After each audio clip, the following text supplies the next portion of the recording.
Bugün qərargahı Taylandda yerləşən BMT-nin Asiya və Sakit Okean üçün İqtisadi və Sosial Komissiyasının Asiya və Sakit Okean hövzəsində regional əməkdaşlıq vasitəsilə böhranlardan sonra daha güclü inkişafın təmin olunması mövzusuna həsr edilən 77-ci sessiyası öz işinə başlayıb.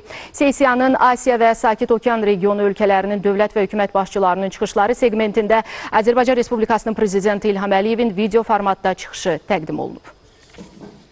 Now, may I invite the conference room officer to play the video message of the President of Azerbaijan, His Excellency Mr. İlham Əliyev.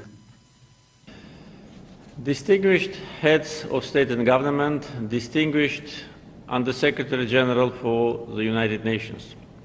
First of all, I'd like to express gratitude for the invitation to address 77th session of the United Nations Economic and Social Commission for Asia and Pacific. Azerbaijan attaches great importance to its relations with countries from Asia and Pacific.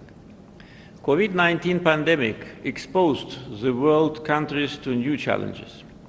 The government of Azerbaijan has taken necessary steps in countering pandemic from the beginning.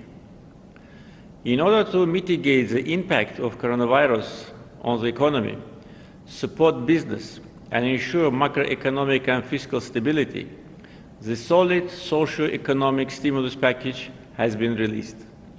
We launched vaccination campaigns since January. Close to 1.4 million vaccine doses have already been used. It constitutes 14% of our total population. However, the efforts taken on the national level only are not enough to successfully eliminate pandemic. Azerbaijan is on the forefront of the efforts to mobilize global action against pandemic. As the chair of the non-aligned movement, Azerbaijan initiated and successfully held the NAM summit in response to coronavirus in May 2020. The special session of the UN General Assembly at the level of the heads of state and government was held on our initiative last December. We are deeply concerned by vaccine nationalism and unfair distribution of vaccines among developing and developed countries. More than 30 rich countries ordered 53% of the world's supply of vaccines. Azerbaijan, as a chair of NAM and in its national capacity, will continue its struggle for the just distribution of vaccines worldwide, as well as access of developing and least developed countries to vaccines. Recently, the Human Rights Council unanimously adopted the resolution on equitable access for all countries to vaccines put forward by Azerbaijan on behalf of the non-aligned movement. Azerbaijan provided humanitarian and financial assistance to more than 30 countries in relation to coronavirus, most of which are least developed countries. Last year, Azerbaijan put an end to nearly 30 years of occupation by Armenia of almost 20% of its territories. As a result of occupation and ethnic cleansing policy of Armenia, more than 1 million Azerbaijanis were expelled from their native lands.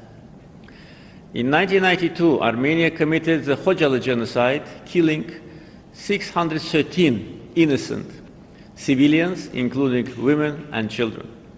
The Khojalı genocide has been recognized by 13 states. The United Nations Security Council adopted 4 resolutions in 1993 demanding the full, immediate, and unconditional withdrawal of armed forces of Armenia from all the occupied territories of Azerbaijan. However, these resolutions were never implemented by Armenia. I invite partner countries to join efforts to propose an elaborate mechanism of implementation of UN Security Council resolutions in order to avoid double standards.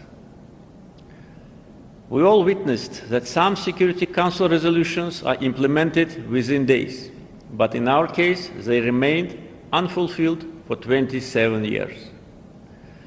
There was no hope that Armenia would comply with demands of the Security Council resolutions. No pressure and sanctions was imposed on Armenia throughout all these years.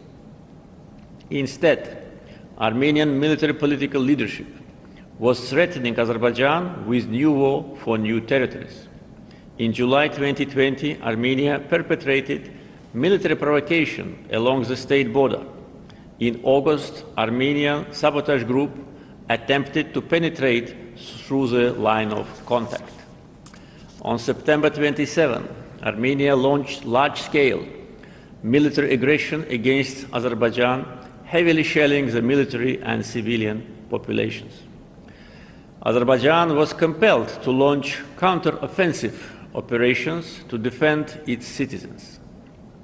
Azerbaijan implemented Security Council resolutions and norms and principles of international law itself and restored the historical justice and its territorial integrity. During 44 days of the patriotic war, armed forces of Armenia were totally destroyed. Armenia was forced to sign the Act of Capitulation on 10 November 2020. Thus, Armenia-Azerbaijan conflict is over. The conflict was left in the past. All Azerbaijani citizen villages have been razed to the ground by Armenia during the occupation. Agdam city is called Hiroshima of Caucasus by foreign experts. Armenia deliberately vandalized, desecrated, and pillaged our cultural and religious sites. More than 60 mosques were destroyed by Armenia. Mosques were turned into cowshed and pigsty. Now there is a huge task before us: reconstruction of completely destroyed citizen villages, all cultural and religious heritage sites in the liberated territories. Smart city, smart village, and green energy concepts will be applied in the process of reconstruction. I invite companies from friendly countries to join the large-scale reconstruction in the liberated territories, the size of which is 4 times larger than Luxembourg. Recently, I defined national priorities on socio-economic development for the next 10 years. Competitive human capital and space for modern innovations, return to the liberated territories, clean environment and green growth country were identified as our key priorities. Azerbaijan is eager to maintain sustainable peace and security in the region.